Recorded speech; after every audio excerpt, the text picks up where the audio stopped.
At this time, the President of the United States, Joe Biden, is already offering his message from Brownsville, Texas, a city on the border with Mexico.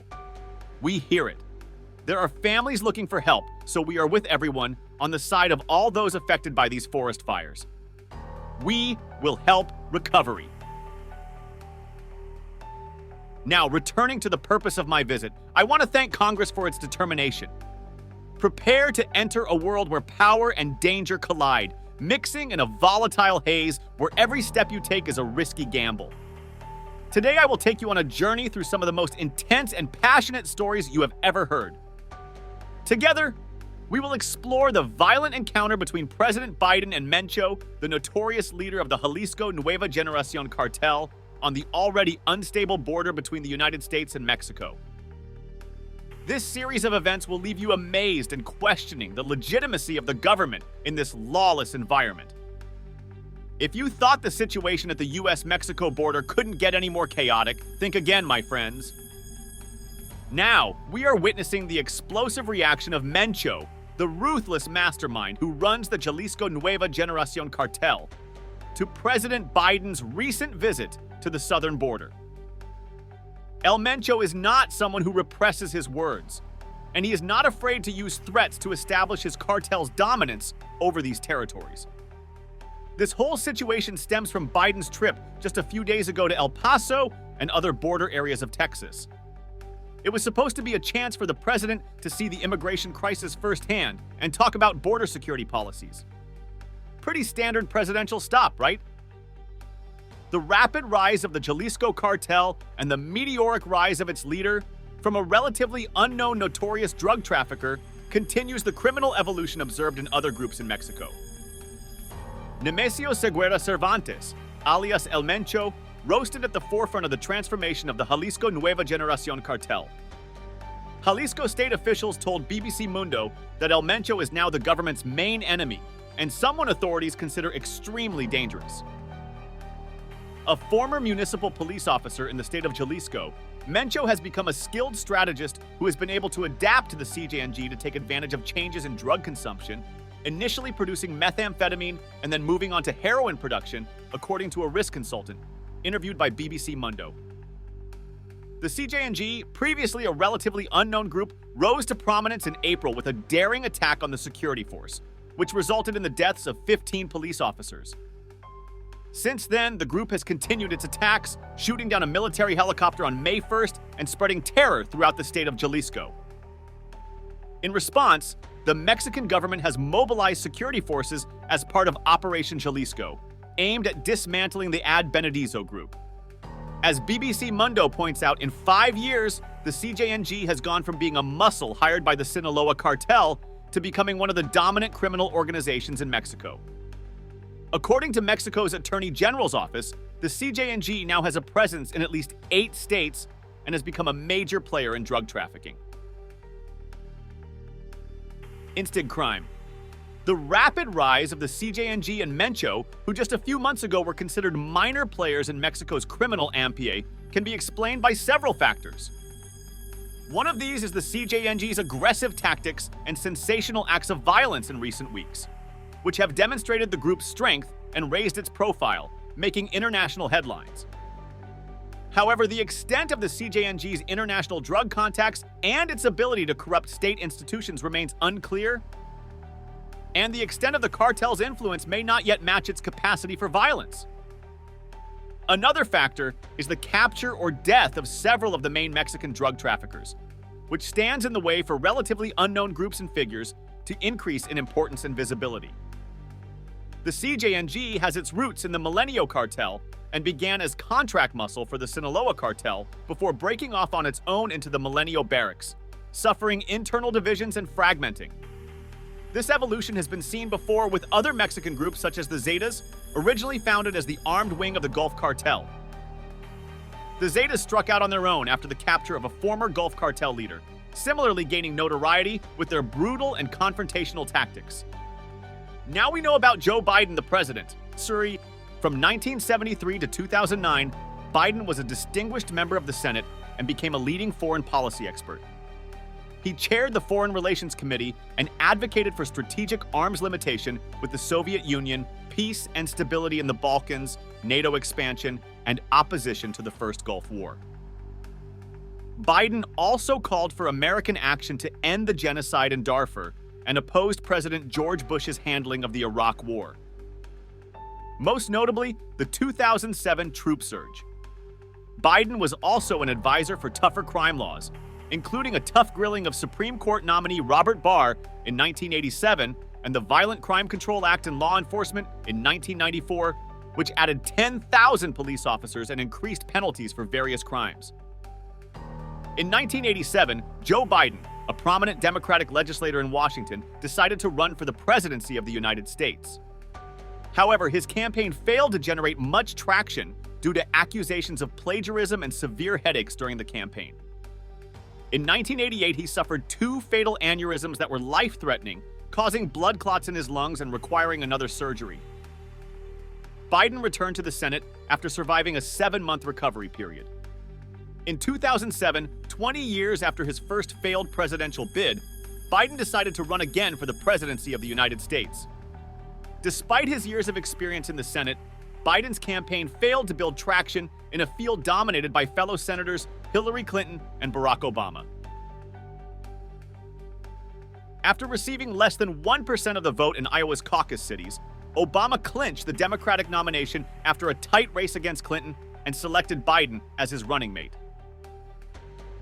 On November 2, 2008, Barack Obama and Joe Biden convincingly defeated the Republican ticket of Arizona Senator John McCain and Alaska Governor Sarah Palin. On January 20, 2009, Obama was sworn in as the 44th President of the United States and Biden became the 47th Vice President. While Biden primarily played the role of a behind-the-scenes advisor to the president, he took on particularly active roles in formulating federal policies related to Iraq and Afghanistan. In 2010, the vice president used his well-established connections in the Senate to help secure passage of the new Strategic Arms Reduction Treaty between the United States and the Russian Federation. Biden seemed to relish the opportunity to play a crucial role in the Obama administration. After the 2008 election, he said, "This is a historic moment. I began my career fighting for civil rights and to be part of what is at a time in American history where the best people, the best ideas. How can I say it? The best reflection of the American people may be when I was called to be in this moment, with a guy who is so incredibly talented and who is also a revolutionary figure in multiple ways. I really find it exciting. He is a new America. It is the reflection of a new America." Running for re-election in 2012, the Obama-Biden team faced off against Republican rival Mitt Romney and Romney's vice presidential running mate, U.S. Rep. Paul Ryan in Wisconsin. Obama defeated Romney in the 2012 election, winning a second term as president and Biden another term as vice president. Later that year, Biden demonstrated how influential he could be as vice president. He was instrumental in reaching a bipartisan agreement on tax increases and spending cuts to avoid the fiscal cliff crisis. Biden has been married to his second wife, Jill Biden, since 1977. The couple's daughter, Ashley, was born in 1981. On May 30th, 2015, Biden suffered another personal loss when his son, Beau, died at the age 46 years old after battling brain cancer. After his son's death, Biden considered running for president, but ended speculation in October 2015, when he announced that he would not seek the Democratic nomination in 2016. On January 12, 2017, Obama presented Biden with the medal, Presidential Freedom with Distinction, the nation's highest civilian honor, in a surprise ceremony at the White House. Biden occasionally came forward to criticize Donald Trump's successor and expressed mixed feelings about passing up the opportunity to run for president in 2016. Now we understand our history. Well, apparently this routine visit to what Mencho considers his cartel territory unleashed the drug boss in a major way. So much so that he posted one of the craziest direct threat videos I've ever seen from a criminal kingpin like this. And just a warning before you listen to Mencho, the man himself, Mencho's words are pure narc, so the language is quite crude. Biden is coming to our border like he could just stroll through our backyard. It is an insult to the men who control these lands. Everyone knows that the puppet government of Mexico has no power here. If old Biden thinks he can come freely to our house, he and his agents better think twice. We follow firm rules here. I mean, damn, did you catch all those threats and claims for control that Mencho is making? Basically, he is putting Biden and the entire U.S. government on notice, warning them in very clear terms to stay away from the territories along the border the cartels have claimed as their own drug dealers. In Mencho's mind, and honestly in reality on the ground, those areas of northern Mexico, such as the border cities and regions near Texas, are not actually under any police control by the Mexico City government, are lawless narco territories, pure and simple, controlled by brutal cartels like their Jalisco syndicate. So the fact that President Biden simply crossed and breached sections of the border wall in those areas basically meant that he had trespassed and invaded the territory and criminal domain of the Mencho, an incredible insult and transgression in the eyes of this narco. And we all know that this is not just the narco via chatter that comes out of Mencho's mouth. This is one of the most powerful, sophisticated, and bloodthirsty cartel leaders, not only in Mexico, but in the entire world. The CJNG has carried out some of the most shockingly brutal acts of violence against their enemies that any of us narco bloggers have ever witnessed. They have caused military convoys and entire Mexican police forces to disappear into thin air.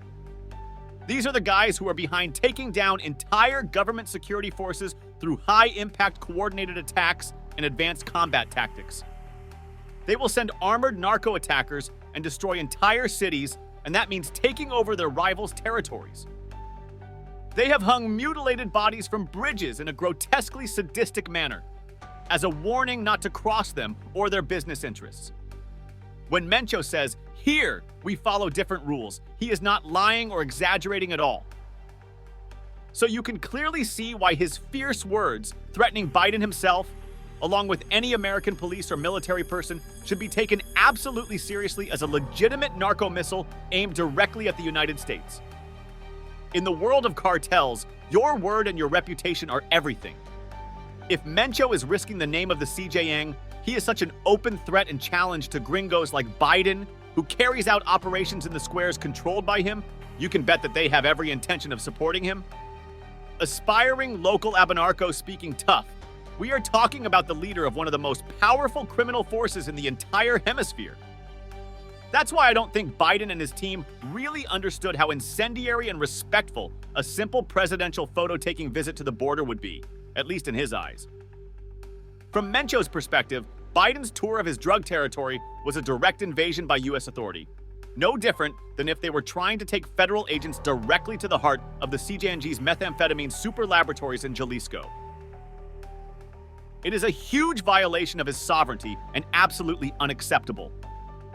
The reality on the ground is that while the Mexican government may officially control those border areas on paper, they have essentially been ceded to the iron grip of the cartels by sheer domination. Ordinary citizens do not dare to disobey the narco codes and rules imposed by groups like the CJNG. Even if the police or military supposedly maintain some posts there, they extort companies for payment, limit travel and movement, and rule through sheer fear and brutality. It's an inconvenient truth, but Mencho and his narco army of ruthless hitmen make the decisions for these Mexican border areas, not the central authorities in Mexico City, which Biden's visit apparently recognized as the authority there. This de facto drug boss felt so immensely disrespected and provoked by Biden's symbolic appearance in cartel territory, as if he had real and lasting control in these areas. The only thing he probably accomplished was annoying the bear and directly endangering the lives of Mexican Americans if the JNG follows through on these threats. Whether or not you agree with Biden and his team, they should have taken care of the reaction this photo section would provoke. The reality is that the border crisis has almost certainly just escalated to full-blown conflict levels, with such extensive threats from one of the world's most powerful criminal leaders. One knows that cartel violence and sabotage operations against the United States in those areas will increase the nearby fruit in direct response. Mark my words, innocent bystanders, law enforcement officers, migrants, you will all be caught in the crossfire of a narco-government confrontation, which was likely ignited or at least inflamed thanks to Biden's border visit. So, As far-fetched as it may seem, you really have to ask yourself, was it worth stopping to take some presidential pictures and speeches at the border to risk such crazy blowback and chaos from these maniacal drug dealers? I'll let you be the judge in the comments. Alright guys, this is all the analysis I have for you today on this potentially historic shift in the border crisis after the American president went and touched the narco bear, which is Mencho. Let me know your thoughts on this whole mess in the comments. I'm curious what you think about Biden's actions and those serious threats from the cartels. The violence and bloodshed is likely just beginning from these vicious cartels,